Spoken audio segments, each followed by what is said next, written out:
So Olympism in Action is looking at how people take the values of Olympic movement and live them out every single day. So the Games time is when we celebrate and champion and certainly see those qualities come to life in sort of the grandest scale. But every single day around the world, people are taking those values and they're living them and they're changing single lives, communities, organizations through the things that we champion.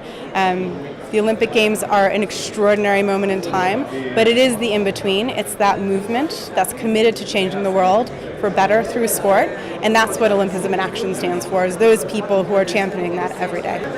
The campaign itself started earlier this year on Olympic Day itself, so that was the launch of it to officially acknowledge the work that's been going on for years, for decades around the world, but it was a nice moment to sort of catalyze Olympism in action.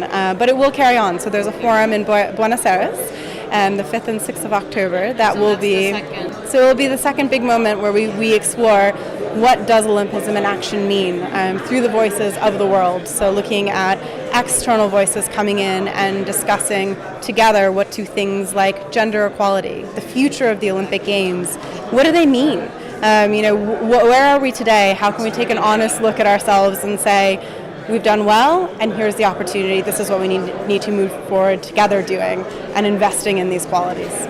Oh, it's such a tough one. I think it's like having a glass, a crystal ball and saying, where is digital going to go next? I mean, just this morning, the two founders of Instagram have left the platform. That is extraordinary in the landscape of digital to see something like that happen. So just to simply know what's going to happen with that platform, which is one of the largest, one of the most connected, is interesting. So I think, do I know? No, probably not, which is one of the hardest things to say as someone who is intended to help lead change, to help find new ways of work. Well, Facebook owns them, so Facebook still wins. Facebook is still the largest platform, certainly in the social landscape, because they have inherited and brought in so many quite powerful platforms in and of themselves, like Instagram. But I think you're going to see a shift if I look at it with some of these platforms and the way people start to use them, and that will help us start to understand how do we work with them.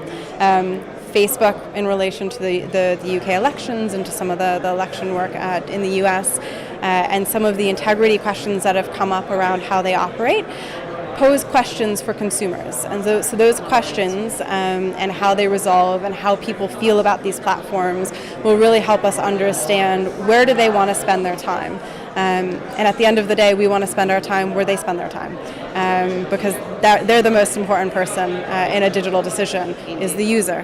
What do they consume? Why do they consume it? How do we get closer to the things that compel them to want to engage with us? Yeah, I think the digital world is, I don't know if it's 50-50, 60-40, or floats in between somewhere there, but it's definitely a mix of emotion and logic.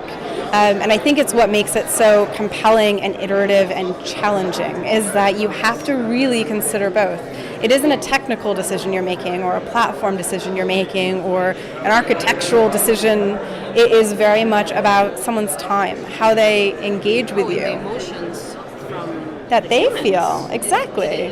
When does somebody want to be in that moment with you? Why do they want to be in that moment with you? How do you help them realize the possibility of being in that moment with you? It's taking the goosebumps of being in a live event and making it happen digitally, which is extraordinarily difficult. And no matter how hard you manufacture even live events, the greatest live events, those goosebump moments are intimate and personal. And so you have to create that freedom within what you're building so that the emotion can fulfill on the potential of the technology. I think the thing I try to hold myself to and that I think I'm most proud of is the integrity I bring to my work and to the commitments that I make. It's difficult in a landscape like this, in an environment like this today, even just to be a participant in it, to hold you to your integrity. I think that's something that I'm most proud of, is that I've really put an effort into who I want to be, who do I want to show up when I come into a room. Do I always succeed? No. I don't. I really try. Right. I have my good days and my bad days, but I genuinely try to hold myself to a standard that says, this is who I am productive, and I'm excited to work with people, and I want to encourage people to succeed in what they do. It's exciting. It's one of those where you sort of pinch yourself and you think, it is, and it's an extraordinary organization that has such an amazing impact in sport. To be able to take where I'm coming from, what my experiences are, and to contribute to that, to me, is an incredibly powerful thing that I'm excited about. And I sort of can't wait to see where it goes and see what we can accomplish together.